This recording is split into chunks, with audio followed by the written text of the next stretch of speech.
Israel പ്രധാനമന്ത്രി Benjamin Netanyahu ഒരു യുദ്ധ കുറ്റവാളിയെന്ന് പറയുകയാണ് ഡെമോക്രാറ്റിക് പാർട്ടിയുടെ ന്യൂയോർക്ക് സിറ്റി മേയർ സ്ഥാനാർത്ഥിയായ സൊഹ്റാൻ മംദാനി. താൻ തിരഞ്ഞെടുക്കപ്പെട്ടാൽ നെതന്യാഹു നഗരത്തിൽ കാലുകുത്തുന്ന നിമിഷം തന്നെ അദ്ദേഹത്തെ അറസ്റ്റ് ചെയ്യാൻ ന്യൂയോർക്ക് പോലീസ് ഡിപ്പാർട്ട്മെൻറ്റിന് ഉത്തരവ് നൽകുമെന്നും സൊഹ്റാൻ മംദാനി പറഞ്ഞു. ഗാസയിലെ വംശഹത്യയ്ക്ക് ഉത്തരവാദിയായ ഒരു യുദ്ധ കുറ്റവാളിയാണ് ബെഞ്ചമിൻ നെതന്യാഹു. നെതന്യാഹു ന്യൂയോർക്ക് എപ്പോഴെങ്കിലും സന്ദർശിക്കുകയാണെങ്കിൽ വിമാനത്താവളത്തിൽ വെച്ച് തന്നെ അദ്ദേഹത്തെ തടഞ്ഞു വെക്കാൻ പോലീസിന് നിർദ്ദേശം നൽകും. അത്തരത്തിൽ അന്താരാഷ്ട്ര ക്രിമിനൽ കോടതിയുടെ അറസ്റ്റ് വാറണ്ടിനെ നമ്മൾ ബഹുമാനിക്കും എന്നാണ് മംദാനി പറയുന്നത്. ന്യൂയോർക്ക് ടൈംസിനോട് സംസാരിക്കുമ്പോഴായിരുന്നു മംദാനിയുടെ ഈ പരാമർശമുണ്ടായത്. ന്യൂയോർക്ക് നഗരം അന്താരാഷ്ട്ര നിയമങ്ങൾക്കായി നിലകൊള്ളുന്നുവെന്ന് ഉറപ്പാക്കുക എന്നതാണ് എൻ്റെ ആഗ്രഹം. ന്യൂയോർക്കിലായിരിക്കുമ്പോൾ പോലും നെതന്യാഹു എടുത്ത ചില സൈനിക തീരുമാനങ്ങൾ പശ്ചിമേഷ്യയിൽ സാധാരണക്കാരുടെ മരണത്തിന് കാരണമായെന്നും മംദാനി പറയുന്നു.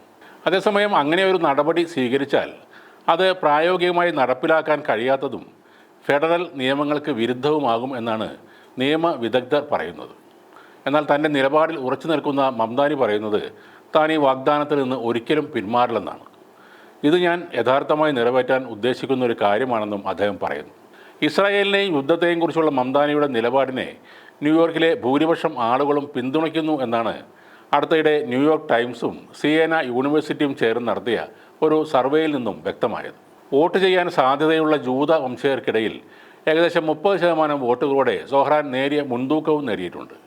മത്സരത്തിൽ സൊഹ്റാൻ്റെ തൊട്ടു പിന്നിലുള്ളത് ഇപ്പോഴത്തെ മേയർ എറിക് ആഡംസും മുൻ ഗവർണറായ ആൻഡ്രൂ ക്യുമോയുമാണ്. അതേസമയം അമേരിക്ക ICCയിൽ അംഗമല്ലെന്നും അതുകൊണ്ട് തന്നെ അവരുടെ അധികാരത്തെ അംഗീകരിക്കുന്നില്ലെന്നും അമേരിക്കൻ പ്രസിഡന്റ് ഡൊണാൾഡ് ട്രംപ് നേരത്തെ തന്നെ വ്യക്തമാക്കിയിരുന്നു. നെതന്യാഹുവിനെതിരെ വാറണ്ട് പുറപ്പെടുവിച്ചതിനെ തുടർന്ന് ഫെബ്രുവരിയിൽ ഡൊണാൾഡ് ട്രംപ് ICCക്കെതിരെ നടപടികൾ ഏർപ്പെടുത്തിയിരുന്നു. അമേരിക്കയുടെയോ ഇസ്രായേലിൻ്റെയോ മേൽ ICCക്ക് യാതൊരു അധികാര പരിധിയുമില്ല എന്നായിരുന്നു ഡൊണാൾഡ് ട്രംപിൻ്റെ വാദം. അതേപോലെ സൊഹ്റാൻ മംദാനിയുടെ അഭിപ്രായങ്ങളിൽ ആശങ്കയില്ലെന്ന് പറഞ്ഞ നെതന്യാഹു ഈ ഭീഷണികളെ തള്ളിക്കളയുകയും ചെയ്തു. തന്നെ അറസ്റ്റ് ചെയ്യാമെന്ന വിചാരം എല്ലാ തരത്തിലും വിഡ്ഢിത്തമാണെന്നാണ് ട്രംപുമായുള്ള വൈറ്റ് ഹൗസ് കൂടിക്കാഴ്ചയിൽ അദ്ദേഹം വിശേഷിപ്പിച്ചത്. ഞാൻ പ്രസിഡന്റ് ട്രംപിനോടൊപ്പം അവിടെ വരും, അറസ്റ്റ് ചെയ്യുന്നത് നമുക്ക് കാണാമെന്നും നെതന്യാഹു വെല്ലുവിളിക്കുകയായിരുന്നു.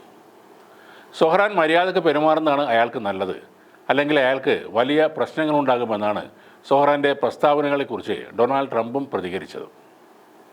ഗാസയിൽ യുദ്ധക്കുറ്റങ്ങളും മനുഷ്യരാശിക്കെതിരായ കുറ്റകൃത്യങ്ങളും ചെയ്തുവെന്ന് ആരോപിച്ചാണ് ICC നെതന്യാഹുവിനെതിരെ വാറണ്ട് പുറപ്പെടുവിച്ചത്.